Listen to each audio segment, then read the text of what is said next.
and then invited him to eat together. Kim was surprised, because when he didn't respond, people got the message and started avoiding him. Dong-jin admitted that Kim reminded him of someone.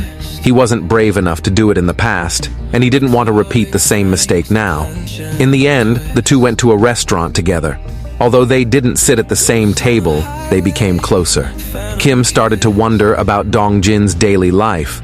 Dong-jin openly shared that he worked 3 part-time jobs to help a friend buy textbooks. After finishing his lunch, he put on a uniform. He also worked at this restaurant. Over time, they became close friends. When summer break arrived, Dong-jin returned to his hometown. He looked through his old high school photos, stopping at Mi-jong's picture. His mother talked about village rumors. A few months ago, the witch from school caused her father's death. The laundry shop owner's son visited her to comfort her, but on his way home, a wild boar hit him. Even Mistress Oh believed Mi-jong would bring bad luck and should be avoided. For the first time, Dong-jin shouted at his mother. He used statistics to explain that people get hurt or die every minute of every day. So everything was just a coincidence. They couldn't blame everything on Mi-jong. With that, he got ready to visit Mi-jong's house, but his mother stopped him, saying Mi-jong was probably gone. Months ago, the villagers agreed to kick her out. Now, the house was empty. Dong-jin sat against the door, feeling defeated. He took out his report, trying to prove Mi-jong wasn't a witch. But it was too late. A gust of wind blew away all the papers. At that moment, Dong-jin missed Mi-jong deeply. He realized nothing waits for anyone, especially love. The professor learned why Dong-jin studied statistics and praised his kindness and determination. But he also pointed out that his report was useless from the start. Dong-jin had already concluded Mi-jong wasn't a witch, and then used statistics to fit his narrative. The professor suggested that he verify all the questions in the checklist for a clearer result. Dong-jin followed the advice, ruling out random and inevitable events, focusing on one question: what was the common factor in all accidents? Looking back at every incident, he concluded that Mi-jong was always present. If the data was correct, there was only one possibility. Mi-jong really was a witch. Helpless, Dong-jin cried in the heavy rain, hating himself for failing to prove her innocence. Time had passed and everyone prepared for graduation. With the professor's recommendation, Dong-jin became a data miner and moved to Seoul. Kim became a detective.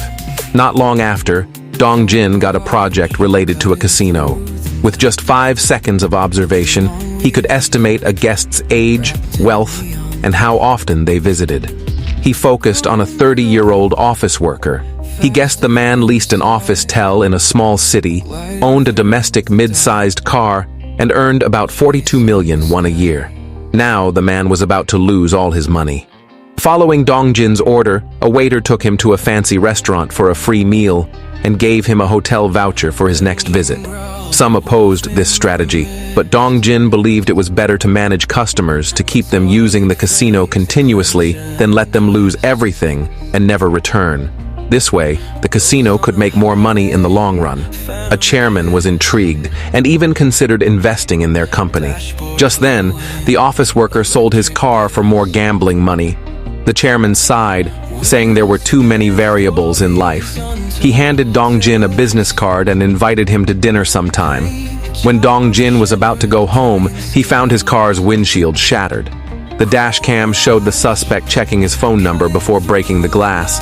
The detective guessed it was someone with a grudge against him.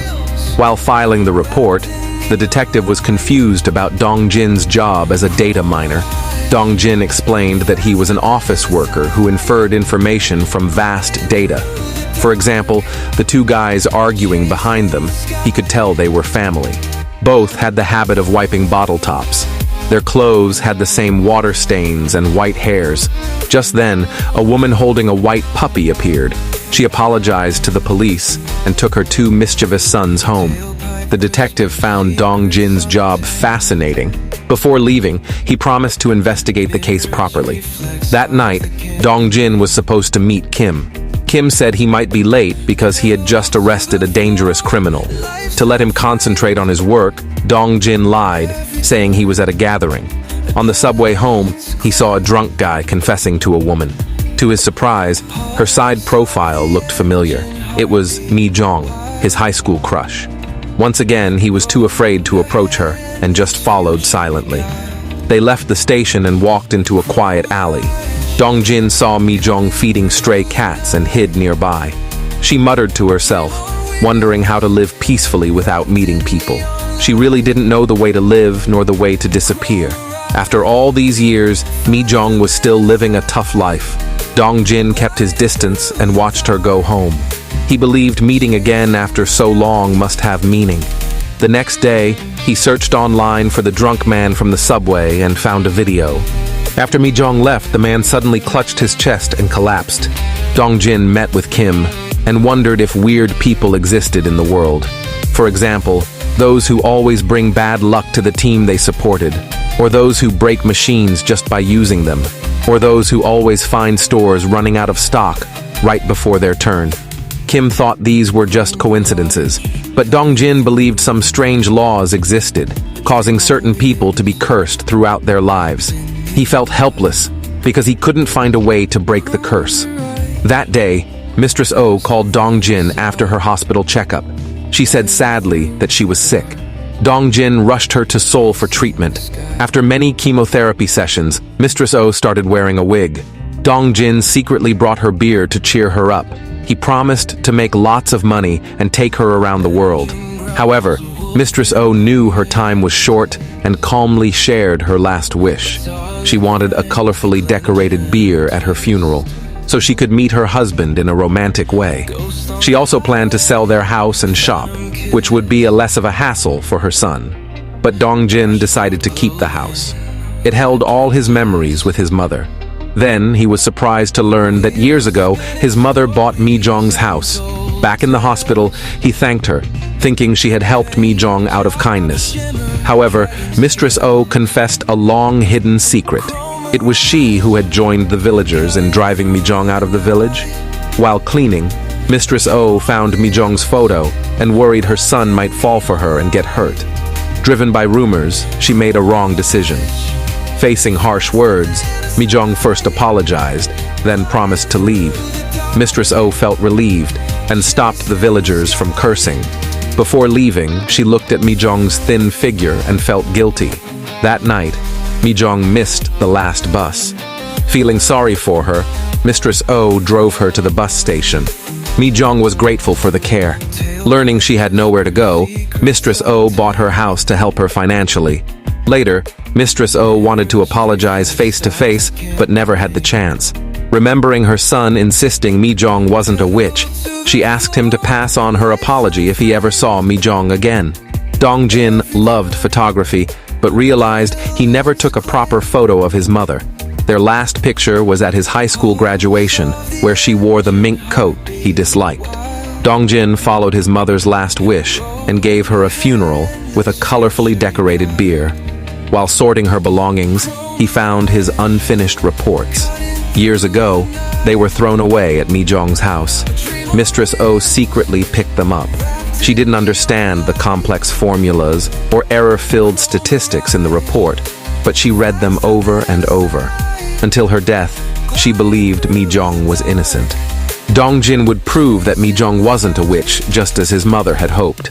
The next day, he studied a San Francisco police crime map that tracked time, location, and severity. The police used it to reassign patrol areas and personnel, and the crime rate decreased significantly. He planned to make a similar map for incidents related to the witch. If he could identify the variable that affects this pattern, he might predict and prevent future incidents. To solve Mi Jong's mystery, Dongjin quit his high-paying job and gave up the casino project, despite his boss's pleas. Mi Jong stayed indoors all day, living alone in her small rented room with 2 straw dolls. Thankfully, her friend Yoon Sil found her a translation job. Mi Jong didn't disappoint her, and always submitted her work on time. Life was simple, but peaceful. On the other side, Dongjin decided to rent a room in the building across from Mi Jong. He didn't care about the room's layout, just wanted the one above, which was already rented out. That room was directly across from Mi Jong's. Dongjin bribed the agent to find the tenant, and tried to convince him to swap rooms. The guy firmly refused. Dongjin